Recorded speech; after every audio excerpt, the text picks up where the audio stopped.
상관없이 하나님을 섬기면서 사는 어떤 자녀들이 있었는지는 모르겠어요. 그러나 제가 볼 때는 르호보암만 등장하는 것을 보았을 때 하나도 믿음의 자녀들이 없었다고 하는 생각을 좀 해보게 돼요. 왜요? 1000명의 아내들이 정말 그 중에 순수하게 이스라엘의 민족의 어떠한 지파에 아니면 하나님을 섬기는 아내가 있었다고 하는 기록도 없어요. 다 우상을 섬기는 이방 여인들로만 이렇게 설명하고 있어요. 하물며 왕을 계승한 르호보암도 암몬 족속의 여인이었어요. 엄마가. 세상에 하나님을 제대로 믿은 그런 아내의 아들이 없었다는 거예요. 그러니 하나님이 얼마나 답답하셨겠어요. 어떻게 두 번씩이나 이 솔로몬에게 나타날 수 있겠어요? 혹 우리들 속에 우리가 꿈을 꾼다든지 아니면 성경을 읽는다든지 이럴 때 하나님이 우리에게 말씀하시는 경고의 말씀들을 우리가 경험하나요? 솔로몬과 같은 이런 경고의 말씀? 아마 우리들에게는 성령님이 있으시기 때문에 아마 돌이킬 거예요. 그런 경고를 받으면. 만약에 그런 경고를 받았음에도 돌이키지 않는다고 한다면 우리 안에 성령님이 잠자는 그런 모습일 것입니다. 그런데요, 솔로몬의 자녀가 딸이 둘 등장해요. 딸이 딱 2명. 그래서 총 3명만 성경에 기록이 되어 있어요. 누구냐면은 열왕기상 4장 11절에 시집 보낼 때 다밧이 언급되고요. 열왕기상 4장 15절에서도 또 시집 가는 딸 바스맛, 딸 이 2사람이 등장을 합니다. 제가 볼 때는 왜 다밧은요, 베나비 나답, 이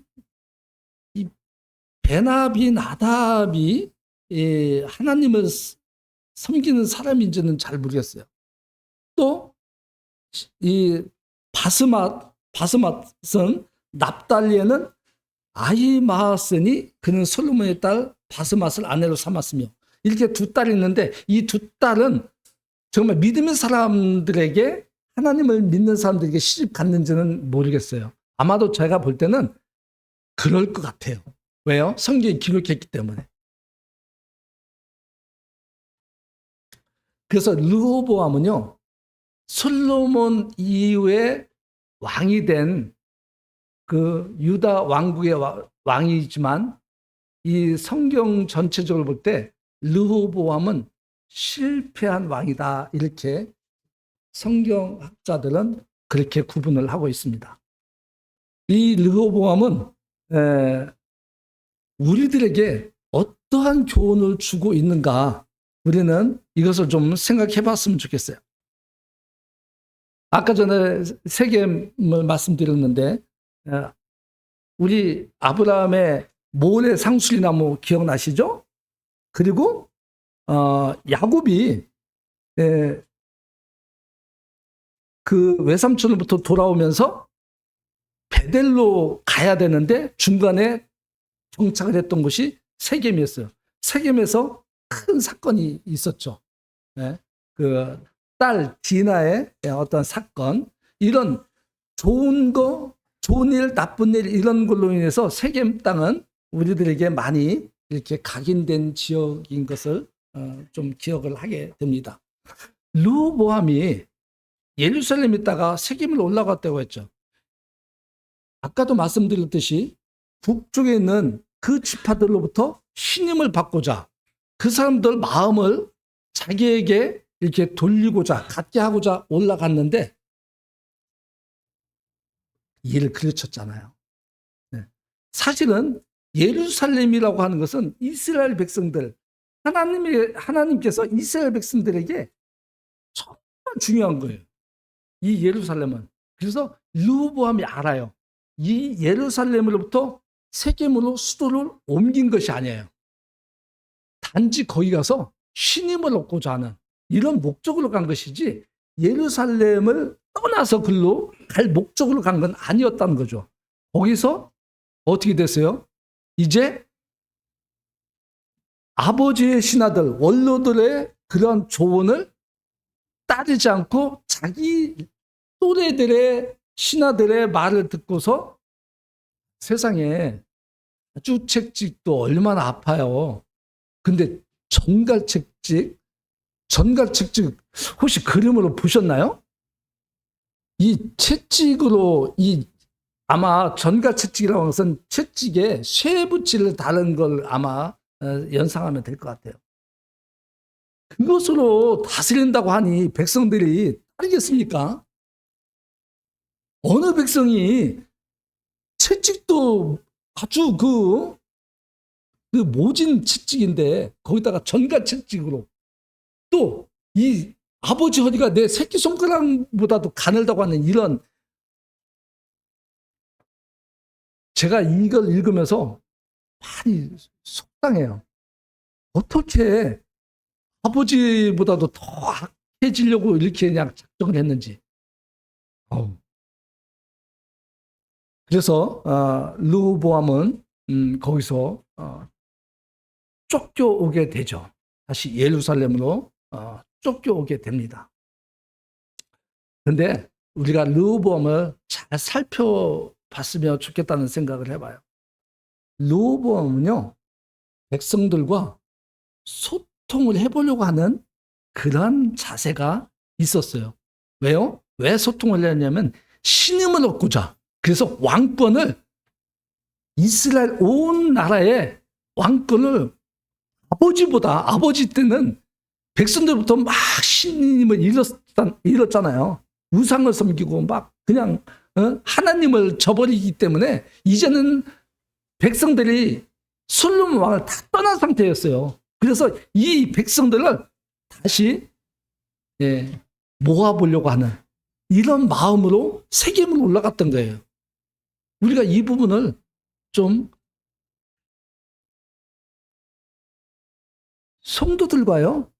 혹시 성도들과요 사랑의 교제를 정말 잘하고 싶으면 소통을 해야 돼요. 관계를 좋게 이렇게 해야 돼요. 그런데 우리는 늘 내 기준에서만 문을 열죠.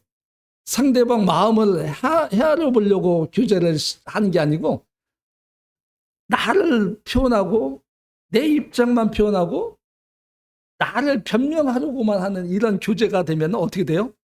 안 돼요. 안 돼요. 결국에는 서로 자기 입장만 이렇게 표현하게 되면 소통이 안 되죠. 교제가 원활하지 않아요. 그럼 관계가 원활하지 않아요.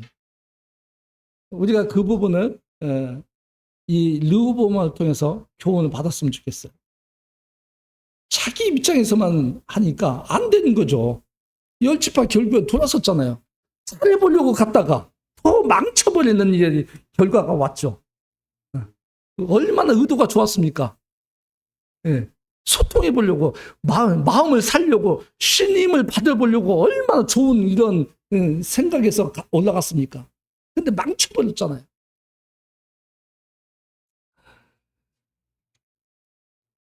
여기서 한번 좀 더 살펴볼게요. 솔로몬 왕의 그 고역, 르호보암이 그 정가채찍 이런 부분을 생각해 볼 때, 아니 솔로몬 왕이 통치하는 40년 동안 왜 이렇게 건축하면서 살았죠? 자, 성전을 건축하는데 몇 년 걸렸어요? 이 대답들이 우리 주일학교 아이들도 알 텐데 7년 걸렸죠. 7년 걸려서 다윗 왕 때 준비했던 그 성전을 7년 동안 건축했어요. 그러면 솔로몬의 왕궁을 건축하는데 몇 년 걸렸어요? 13년 걸렸어요. 어우. 아니, 무슨 왕궁을 짓는데 13년이나 걸려요. 도대체 왜 이렇게 오래 걸렸죠? 왕궁을 짓는데 13년. 왕궁에는 누가 살아요? 왕과 왕비와 신하들이 살잖아요. 제가 볼 때는 20년 동안 성전 건축 끝나고 왕궁을 13년간 지면서 또 왕궁의 설계도가 변경된 것 같아요. 네. 왕비를 이제 화친 결혼을 했으면 상대방 나라의 예의를 지켜야 되잖아요. 그쵸? 그게 화친의 목적이니까. 근데 이웃 나라에서 공주를 보냈던 누구를 보냈던 신부를 보냈어요. 근데 그 신부를 아무 데서나 거주하게 만듭니까? 따로 왕궁에서 거처가 안 되면 우리 솔로몬 왕궁 성전을 보면은 그 규모에서는 안 돼요. 1,000명을 거기서 살게 할 수 없어요. 그 규모로 그 조감도 보면 그렇잖아요. 아마도 이 솔로몬 성전과 왕궁 옆에 또 인접한 곳에 그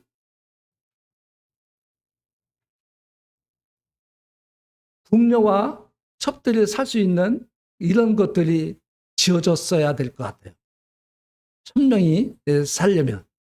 그래서 아마도 이런 것까지. 그리고 20년에 걸쳐서 그것이 끝난 다음에 북구성을 짓기 시작했어요. 북구성. 북구성 뭐냐면 그 주변에 성들을 신축을 해서 건축을 해서 북방을 튼튼히 하는 북방 정책을 하기 위해서 그래서 그 고역이 끊지 않았던 거예요. 솔로몬 죽을 때까지도.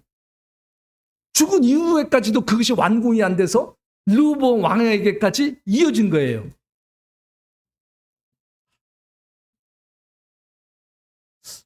우리 내동교회가 지금 이사 온 지 여기 40년 넘었죠. 40년 됐나요? 40년 넘었죠. 넘었어요. 네.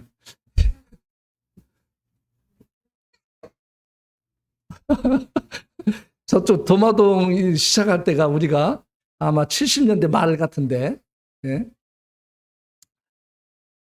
우리 대부분의 교회들의 역사들 보면은 한 20년만 되면은요, 예배당 뚝딱뚝딱 짓더라고요.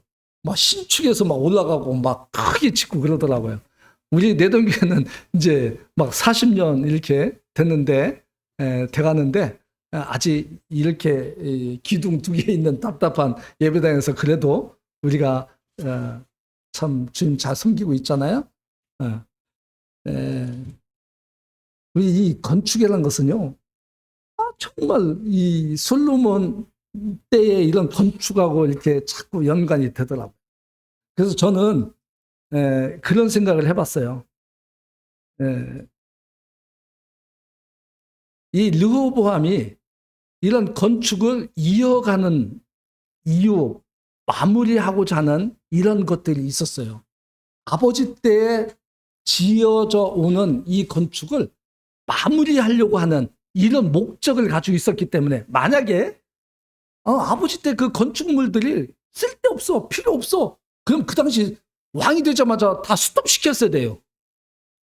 스톱시켰으면 고역도 끝났잖아요. 고역이 끝나지 않았어요. 계속 이어졌어요.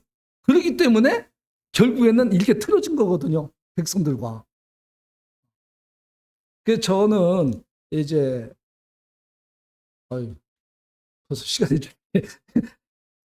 네.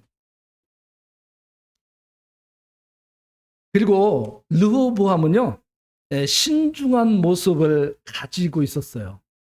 신중하게 결정하려고 하는 마음을 가지고 있었어요. 이 3일이라는 시간이 3일 동안 이 성경에 하나님께 기도한 것이 없어요. 하나님께 이것을 맡긴 사실이 없어요. 르호보암 역시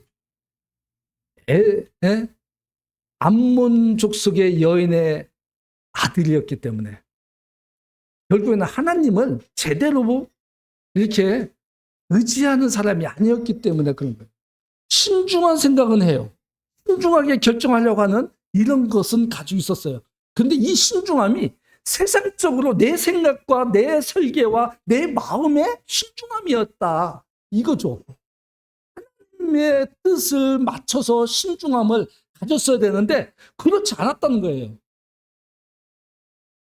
세상적으로 우리가 얼마나 신중하게 합니까?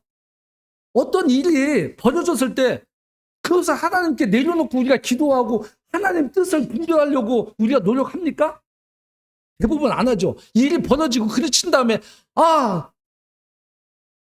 내가 왜 이걸 하나님께 물어보지 않았지? 왜 하나님께 기도하지 않았지? 우리 이런 수없이 많은 사고를 경험하며 살지 않나요? 그렇죠? 우리가 작은 일이 있을 때 3일이란 이런 시간들을 루브함이 피하고 낭비한 것처럼 하지 말자. 여기서 교훈을 좀 받았으면 좋겠어요. 그리고 신하들의 잠은 이 르호보암이요, 그런 3일 동안에 자문을 구하려고 했다는 거예요. 누구한테요? 아버지의 신하, 그리고 내 또래의 신하. 이 두 신하들, 원로와 젊은 신하들이 생각과 마음이 똑같이 줬다라면은 차라리 나았을 텐데, 노인들의 생각과 젊은 사람들의 생각이 달라요. 이 3일이라는 시간이 이렇게 지나가고 맙니다.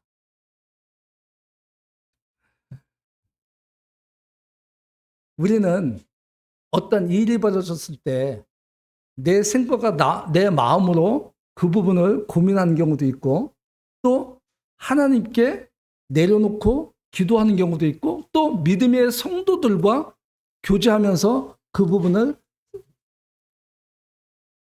해결해 보려고 하는 것들이 있죠. 무엇보다도 우리 중심에 하나님 뜻은 어디 있는가? 하나님은 어떠하신가?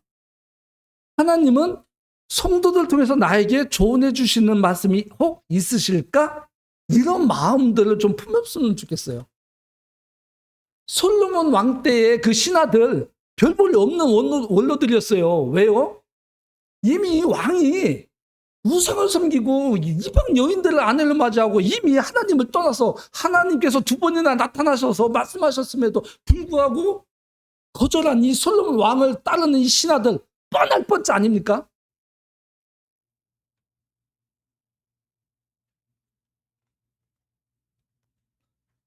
우리는 누구와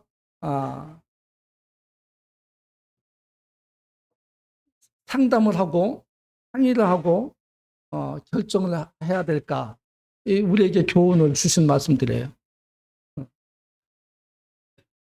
아까 솔로몬이 60세도 되기 전에 죽었다고 말씀드렸고, 그 아들 르호보암도 60세가 되기 전에 죽었어요. 자, 10편, 90편 우리는 그 말씀들을 잘 기억하고 있는데, 유일하게 10편 그 150편 중에 유일하게 모세의 기도의 시편이 90편이에요. 그 모세가 10편, 90편을 썼을 때 언제 썼을까요? 미디안 이 양을 치면서 썼을까요? 아니면 그 전에 바로 왕궁에서 그때 썼을까요? 아니에요. 출애굽한 이후에 광야에서 쓴 것으로 우리는 믿음의 여지가 없어요. 믿음이 있으며 하지 않습니다. 솔로몬이 뭐라고 했어요? 인생이 70이요 강건하면 80이라도 이렇게 말씀하고 있죠? 왜 70이요 강건하면 80이라고 그렇게 썼을까? 자, 한번 생각해 보세요. 왜 그렇게 70이라는 숫자, 80이라는 나이 숫자를 기록했을까? 애굽에서 나올 때 그 정탐꾼 사건, 그렇게 해서 결국에는 가나안 땅에 그 세대가 하나도 못 들어갔죠. 그 세대라고 하면 몇 살 때부터요? 애굽에서 나왔을 때 20세부터. 광야에서 몇 년 살았죠? 40년. 그러면은 모세가 이 시를 쓸 때 우리 인생이 60이요, 강건하면 80이라도 이렇게 썼어야 돼요. 왜요? 20살 넘은 사람들은 40년 동안이니까 60을 넘기지 못하고 다 죽었어요. 유일하게 두 사람만 남았죠. 60세가 넘은 사람, 40년 이상 그 광야에서도 살아남은 사람. 누구예요? 여호수아와 갈렙. 그렇죠? 그 두 사람을 제외하고는 60세를 넘긴 사람이 한 명도 없어요. 그렇잖아요? 그러면 모세가 광야에서 썼으면 마지막 쓸 때 인생이 60이라고 했어야 되지 않을까. 어쨌거나 70, 그때는 70, 80, 90 이렇게 된 사람들도 있었을 거예요. 왜요? 애굽에서 나올 때 20살 이상 나온 중에 아마 거의 60세 이렇게 된 분들도 나왔었을 테니까 그분들이 40년을 살았다고 보면은 어쨌거나 7, 80 세대들도 광야에서 죽은 7, 80 세대들이 많이 있었기 때문에 보편적인 나이로 그렇게 표현한 것이 아닐까 이런 생각을 좀 해보게 되는데, 자, 제가요 나이가 60이 넘어서 퇴직을 하고 보니 저도 별거 아니더라고요. 나이 따져보니까. 우리나라 평균 수명이 아니고 건강한 수명, 평균 수명이 몇 살인지 혹시 아세요? 예. 이 인터넷 검색을 해보니까 정확도가 없어요. 왜? 어떤 건 2020년 기준, 2022년 기준, 2023년 기준 막. 그런데 보통 73세에서 75세라고 해요. 평균 건강한 수명. 평균 건강한 수명이 뭐냐면 병원에 입원해서 이렇게 살지 않고 건강하게, 그래도 병원 왔다 갔다 치료하면서 살면서도 건강하게 사는 평균 수명을 얘기하는 거예요. 지금 보통 73, 4, 5세로 이렇게 보는데요. 지금 우리 교회에서도 75세 넘으셨어도 지금 교회 출입하는데 조금 불편하지만 그런 대로 이렇게 걸어 다니시면서 교회 출입하신 우리 노선도님들 계시잖아요. 평균 수명을 넘은 거예요. 건강 수명. 우리는 하나님께서 우리 건강을 지켜주셔서 감사하다고 하는 이러한 모습들인 거예요. 저가 앞으로 이 평균 건강 수명을 볼 때 앞으로 10년밖에 안 남았어요. 따져보니까. 제가 그럼 종종 생각해 봤어요. 꼭 평균으로 딱 적용했을 때 내가 10년 뒤에는 죽거나 아니면 병원 신세로 그냥 이렇게 살아갈 수도 있다. 그러면 10년 동안 주님이 평균 수명으로 보장이 된다고 하면 내가 앞으로 10년 동안 무엇을 하며 주님을 섬기며 살아가야 할까, 이 생각이 되어지더라고요. 10년 동안. 그런데요, 생각만 할 뿐이지 이게 의지가 그렇게 잘 안 돼요. 무엇을 하고 싶다, 이걸 하고 싶다, 주님을 위해서 이것저것 머릿속에서는 많이 돌아가죠. 그런데 이게 잘 안 되는 게 우리 인생인 것 같아요. 저는 퇴직 전에는요 이런 생각을 해봤었어요. 퇴직 전에요, 내 퇴직 전에 이 내동기에 예비단 신축 이전해서 좀 더 저쪽 옆에 산성교회보다 좀 더 아주 좀 괜찮게 좀 이 신축을 좀 했으면 좋겠다, 이런 꿈이 좀 있었어요. 이런 꿈이. 네. 왜요? 저는요 좋은 환경 가운데서 성도들이 예배도 또 교제도 또 누리며 사는 이런 것들을 저는 늘 생각하거든요. 성도들이요 옹삭한 곳에서 이렇게 막 와서 막 이렇게 예배당에 출입하고 이 예배당에 이렇게 머무는 거 정말 저는 마음이 불편해요. 조금이라도 좋은 환경 이런 데서 성도들, 우리 성도들은요 성도라고 표현하고 있잖아요. 얼마나 존귀한 성도라고 표현하고 있어요. 이런 존귀하고 그 세상으로 비교할 수 없는 이런 존귀한 성도들, 거룩한 성도들이 아니 오늘 좀 살면 안 되나요? 주님 안에서? 이 교회에서? 전 늘 그런 꿈을 가지고 있었어요. 그런데 퇴직하고 나니까 이 꿈이 사라져요. 제가 어르신들 앞에서 죄송하지만 저도 나이 먹는가 봐요. 이 꿈이 사라져더라고요. 사라져 갔더라고요. 내 세대는 끝났다. 세대에 이 짐은 이제 우리 후세대, 아들 세대에 넘겨줘야 되겠다. 이런 생각을 하게 되더라니까요. 이게 노인들이, 나이 먹은 노인들이 의욕이 꺾이는 이런 모습이 아닌가. 이런 생각을 좀 해보게 돼요. 그리고 그러잖아요. 젊었을 때는 자식을 좌지우지하잖아요. 멱살로도 잡아서 막 이렇게 하잖아요. 그런데 나이 먹으면 자식 이기는, 아들 이기는 아버지 없다고 하는 말씀 있죠. 그런 말들을 하죠. 저 같은 아버지 세대에 우리 자녀들하고 이렇게 다투면 자녀들 우리가 이기나요? 자녀들한테 지죠? 왜 져요? 눈치 보잖아요, 자녀들한테. 자녀들 눈치 보죠? 저도요. 우리 아들 다 눈치 많이 봐요. 안 보는 것 같으죠? 저 눈치 많이 본다니까요. 왜요? 혹시나 손주 안 보여줄까봐.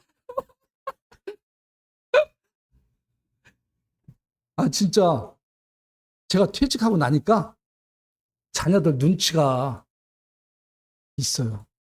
이 나이 드셔가면서 경험하시는 걸 거예요. 뭐 9988, 99세까지 뭐 팔팔하게 산다. 이거 인생은 60부터다. 다 이건 뻥이에요, 뻥. 왜요? 60대니까요. 일 좀 더 신임 받고 더 능력 있게 좀 더 하고 싶었는데 그만두래요. 강제로 퇴직시키잖아요. 강제로 퇴직한 사람들이 하는 일이 뭐예요? 우리 치오 할아버지 뭐예요? 애들이 운전하면서 다니는 거. 아니, 어떤 중요한 일, 정말 심도 있는 일 안 맡기더라니까요, 노인들한테. 60세면 다 노인 되는가 봐요. 안 맡겨요. 그래도 우리 고남이 형님은 기술이 있어서 그렇지 대우를 여전히 잘 받으시는데. 점점 고 형님도 젊은 사람들한테 자꾸 눈치 보여준다고 하는 말씀들을 들었는데 그렇게 돼요. 나이 드시면.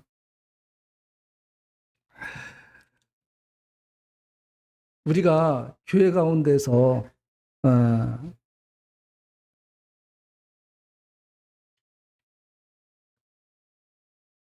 젊은 사람들에게 해당하는 말씀들이 있잖아요. 뭐라고 했어요? 너는 쇳머리 앞에서 일어서고 노인의 얼굴을 공경하며 내 하나님을 경외하라. 마지막에 하나님을 경외하라고 하는데 하나님을 경외하는 사람은요. 쇳머리를 공경한다는 거죠. 그리고 우리 나이 드신 분들에게는 자존감이 있어요. 성경에서 말씀하고 있어요. 백발은 영화의 면류관이라고. 백발은요, 흰머리는 면류관이라고 했어요. 영화의 면류관. 그리고 공의로운 길에서 얻는다고 했어요. 공의로운 길은 뭐예요? 하나님의 길에서, 하나님의 삶 가운데서 우리는 얻는다고 했어요. 젊은 자의 영화는 힘이라고 했고, 또 우리 늙은 자의 아름다운 것은 흰머리 백발이라고 말씀하고 있어요. 우리 나이 드셨다고 준 뜨지 마십시다. 주님께서 우리를 그렇게 세우셔요. 젊은 사람들 힘 있다고 르호보암 같이 깔보지 마세요. 업신여기지 마세요. 그리고 우리가 무엇보다도 존귀한 자들이라고 하는 사실. 그래서 우리는 주도 하나요, 믿음도 하나라고 하는 이런 사실. 나이 드신 분들이나 젊은 사람들이나 주님 안에서 우리는 지체된 자들이라고 하는 사실 기억하시길 바랍니다. 절대로 이거 우리 오늘 말씀들이 이 실패한 왕 르호보암에게도 르호보암 왕에서도 우리가 이러한 교훈을 받을 수 있다. 이런 생각을 하면서 기도해 봤습니다. 우리가 좀 더 이런 상태에서 하나 된 것을 지키고 또 모임에 힘쓰는 그리고 무엇보다도요 성도들 사이사이 정말 화목하고 화평한 그러한 관계가 계속 이어져 가면 좋겠습니다. 혹시 불편한 관계가 있다면 풀으시고 또 잘 교제가 안 되면 좀 이거 주님 안에서 내려놓고 그래서 존중하고 공경하고 이렇게 되면 교회가 하나님이 몸된 교회의 그런 목적을 이루어 가실 거라고 하는 생각을 해보게 됩니다. 감사합니다.